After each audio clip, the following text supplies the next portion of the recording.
দর্শক আসসালামু আলাইকুম। কাছে দূরে দেশে বিদেশে যে যেখানে আছেন সবাইকে জানাচ্ছি জিও নিউজ বিডির পক্ষ থেকে আন্তরিক শুভেচ্ছা। আহ, গত আওয়ামী লীগ সরকারের সময় কি পরিমাণ অর্থ বিদেশে প্রতি বছর পাচার হয়েছে এবং কারা কারা এর সাথে জড়িত ছিল এবং তাদের বাড়িঘর কোথায় কীরকম আছে সেই বিষয়টা আপনাদের সামনে তুলে ধরব। বিগত আওয়ামী লীগ সরকারের আমলে 2009 থেকে 2023 সালের মধ্যে 23,400 কোটি ডলার বিদেশে পাচার করা হয়েছে। বর্তমান বাজার মূল্যে এর পরিমাণ 28 লক্ষ কোটি টাকা। এই হিসাবে প্রতি বছর গড়ে 1,80,000 কোটি টাকা বিদেশে পাচার করা হয়েছে।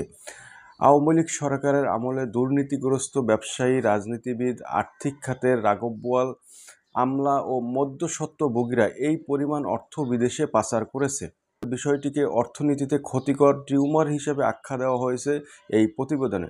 এতে বলা হয়েছে বিগত সরকারের আমলে অর্থনীতি সম্পদের বড় একটি অংশ ক্ষতিকর টিউমার চুষে নিয়ে যায়। শ্বেতপত্র প্রণয়ন কমিটি মনে করে প্রতি বছর মোট দেশের উৎপাদন জিডিপি 3.4% পরিমাণ অর্থ বিদেশে পাচার করা হয়। এছাড়া 23 ও 24 অর্থবছরে রপ্তানি আয় ও প্রবাস আয় থেকে যত অর্থ এসেছে এর 1/5 পরিমাণ অর্থ এক বছরে পাচার করা হয়েছে। বিদেশি ঋণ ও বিনিয়োগ হিসাবে যত অর্থ আসে তার দ্বিগুণ পরিমাণ অর্থ বিদেশে পাচার করা হয়। টাকা পাচারের বিষয়টিকে অর্থনীতিতে ক্ষতিকর টিউমার হিসেবে আখ্যা দেওয়া হয়েছে এই প্রতিবেদনে। এতে বলা হয়েছে বিগত সরকারের আমলে অর্থনীতি ও সম্পদের বড় একটি অংশ এই ক্ষতিকর টিউমার চুষে নিয়ে যাচ্ছে। শ্বেতপত্র প্রণয়ন কমিটির প্রধান ও centre for policy dialogue CPD সম্মানীয় ফেলো দেবপ্রিয় ভট্টাচার্য প্রধান উপদেষ্টার কাছে এই প্রতিবেদন তুলে দেন। প্রধান উপদেষ্টার কার্যালয়ে অনুষ্ঠিত এই অনুষ্ঠানে কমিটির অন্যান্য সদস্যরা উপস্থিত ছিলেন। শ্বেতপত্রে ব্যাংক খাত, শেয়ার বাজার, প্রকল্প লুটপাট, রাজনৈতিক উদ্দেশ্য, পরিসংখ্যান ব্যবহার সহ বিভিন্ন দিক তুলে ধরা হয়। সার্বিক অর্থনীতি সম্পর্কে প্রতিবেদনে আরও বলা হয়েছে, জিডিপি প্রবৃদ্ধির গতি কমেছে। এতে মধ্যম আয়ের দেশের ফাঁদে পড়ার শঙ্কার কথা বলা হয়েছে।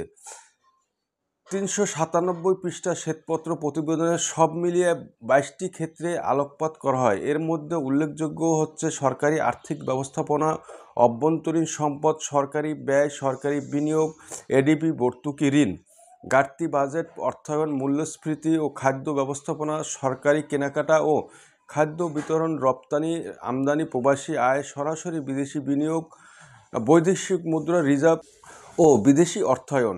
যুক্তরাষ্ট্র, যুক্তরাজ্য, কানাডা, সংযুক্ত আরব আমিরাত, হংকং, মালয়েশিয়া, সিঙ্গাপুর, ভারতসহ করের অভয়ারণ্য নামে পরিচিত ছোট ছোট দেশে বাংলাদেশ থেকে টাকা পাচার হয়েছে।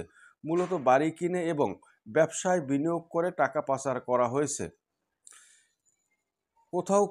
কোথায় কিভাবে পাচার করা হয়, দেশ থেকে কারা কিভাবে কোথায় টাকা পাচার হয়েছে সেই চিত্র তুলে ধরে শ্বেতপত্রে বলা হয়, টাকা পাচারের জন্য দুর্নীতিবাজ, রাজনীতিবিদ, ব্যবসায়ী, আর্থিক খাতের ক্রিয়ানক, আমলাদের মধ্যে এক ধরনের অনৈতিক চক্র গড়ে ওঠে।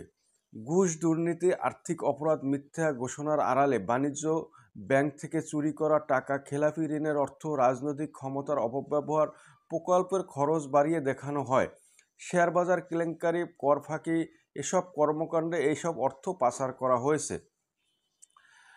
যুক্তরাষ্ট্র, যুক্তরাজ্য, কানাডা, সংযুক্ত আরব আমিরাত, মালয়েশিয়া, সিঙ্গাপুর, ভারত সহ অভয়ারণ্য নামে পরিচিত ছোট ছোট দেশে বাংলাদেশ থেকে টাকা পাচার হয়েছে। মূলত বাড়ি কিনে এবং ব্যবসায় বিনিয়োগ করে টাকা পাচার করা হয়েছে। অর্থ পাচার নিয়ে গবেষণা করে এমন কিছু আন্তর্জাতিক গবেষণা প্রতিষ্ঠানের উদ্ধৃতি দিয়ে শ্বেতপত্র প্রতিবেদনে বলা হয়, দুবাইয়ে বাংলাদেশিদের 532টি বাড়ি বা সম্পদ আছে, যার মূল্য $37.5 কোটি। 2024 সাল মাস পর্যন্ত 3,600 বাংলাদেশি মালয়েশিয়ায় সেকেন্ড হোম কর্মসূচি মনোনীত হয়েছেন। 2023 সালে ইউট্যাক্স অবজারভেটরি প্রতিবেদন অনুসারে 2021 সালে বাংলাদেশ থেকে $815 কোটি পাচার করা হয়েছে। টাকা পাচারের ঘটনা সংঘটিত হয় টাকা পাচারের ঘটনা সংঘটিত হওয়ার হিসেব বেশ কিছু কারণে কথা বলা হয়েছে। শ্বেতপত্রে প্রতিবেদনে কারণগুলো হলো রাজনৈতিক পৃষ্ঠপোষকতা, প্রাতিষ্ঠানিক দুর্নীতি, আইনি দায়মুক্তি এবং সার্বিকভাবে অর্থনৈতিক ব্যবস্থাপনায় সুশাসনের ঘাটতি। এই ব্যবস্থা থেকে উত্তরণের জন্য পরবর্তী ক্ষমতাসীনদের রাজনৈতিক সদিচ্ছার কথাও বলা হয়েছে এই প্রতিবেদনে।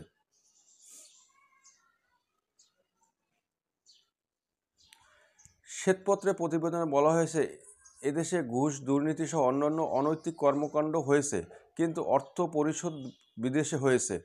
আগে ঘুষ দুর্নীতি হতো, দেশেই বিনিয়োগ হতো, একটি ছায়া অর্থনীতি সৃষ্টি হয়েছিল, কিন্তু কয়েক